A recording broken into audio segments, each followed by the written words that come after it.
A veces la vida te da un vuelco cuando menos te lo esperas. Imagina tener una existencia tranquila, académica, predecible, y de repente suena el teléfono. Y no es una llamada cualquiera, ¿eh? Es una que viene de las más altas esferas del poder mundial. Una que está a punto de poner en marcha una misión secreta que, literalmente, lo cambiará todo. Y justo de eso habla esta cita. Es del profesor Ben Lewis. Fijaos que dice: "A aquellas alturas de mi vida, tampoco creía necesitar una experiencia semejante. Él pensaba que ya lo tenía todo controlado, todo previsto. Pero no, esa llamada lo puso todo patas arriba". Entonces, ¿cómo arranca todo esto?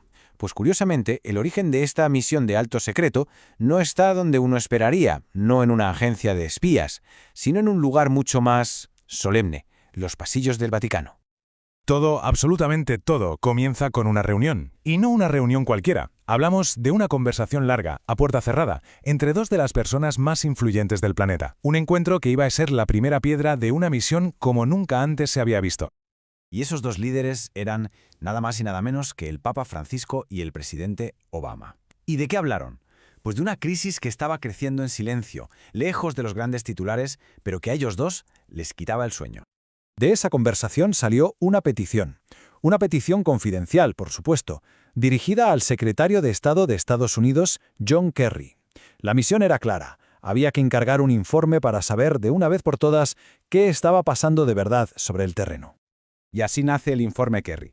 Pero ojo, esto no era un simple papeleo burocrático, para nada.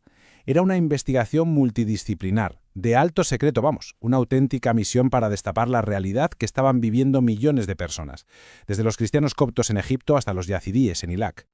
Claro, para una misión de este calibre no valía cualquiera. Hacía falta un equipo muy especial, un grupo de expertos de lo más diverso para poder abarcarlo todo. Y aquí es donde la cosa se pone de verdad interesante. Fijaos en quiénes formaban este equipo. Teníamos al profesor Ben Lewis de Harvard, a un historiador, a un diplomático del Vaticano y hasta un espía de la CIA. Vamos, una mezcla que parece sacada de una novela, academia, religión, espionaje, todos juntos para enfrentarse a un problema que era igual de complejo. Claro, no podían ir diciendo: "Hola, somos un equipo secreto". Necesitaban una tapadera. ¿Y cuál fue? Pues la más aburrida y creíble posible. Un equipo de la UNESCO que supuestamente evaluaba infraestructuras de salud pública. La cortada perfecta, vamos. Pero la realidad era otra, claro. Su verdadera misión era meterse de lleno en zonas de guerra activas. Tenían que conseguir información que la diplomacia oficial no podía obtener, llegar a sitios donde ni los gobiernos ni las ONG se atrevían a entrar. Casi nada. Y claro, meterse en la boca del lobo tiene consecuencias. El precio de conseguir esa información fue altísimo, un coste humano tremendo. Su itinerario es para echarse a temblar. Estuvieron en Jerusalén, luego en pleno conflicto en Irak y Siria, Líbano, Kurdistán. Viajaron por las zonas más calientes del planeta, pisando desde las calles milenarias de Jerusalén hasta la mismísima línea del frente contra el ISIS. Y allí, en el terreno, es donde la teoría se da de bruces con la realidad más cruda. La cosa se complicó muy rápido. Un miembro del equipo fue secuestrado, otro desapareció sin dejar rastro. Lo que empezó como una misión de inteligencia se convirtió, de la noche a la mañana, en una lucha por sobrevivir. Y mientras todo esto pasaba en Oriente Próximo, a miles de kilómetros, en Boston, el historiador del equipo, Bob Halley, recibía la peor noticia posible: un diagnóstico de leucemia terminal. Le daban de 4 a 6 meses de vida. Cuando se enteró de que uno de sus compañeros había sido capturado por el ISIS, Halley tomó una decisión increíble. Vio una forma de que sus últimos meses tuvieran un propósito. ¿Qué hizo? Planeó intercambiarse, él con una sentencia de muerte por su enfermedad a cambio de la vida de su amigo. Un plan impensable, y más sabiendo que los extremistas ya le habían puesto precio a su cabeza.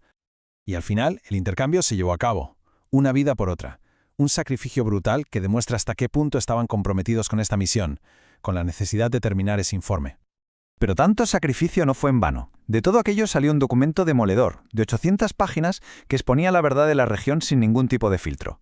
Vamos a ver qué conclusiones sacaron. El informe era, en resumen, la crónica de una catástrofe humana. Devastador.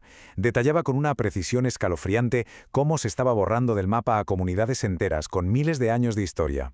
Hablamos de cristianos de todas las ramas en Irak, Siria y Egipto, de los yazidíes en el norte de Irak, que sufrían un genocidio en toda regla, una limpieza étnica y cultural sistemática.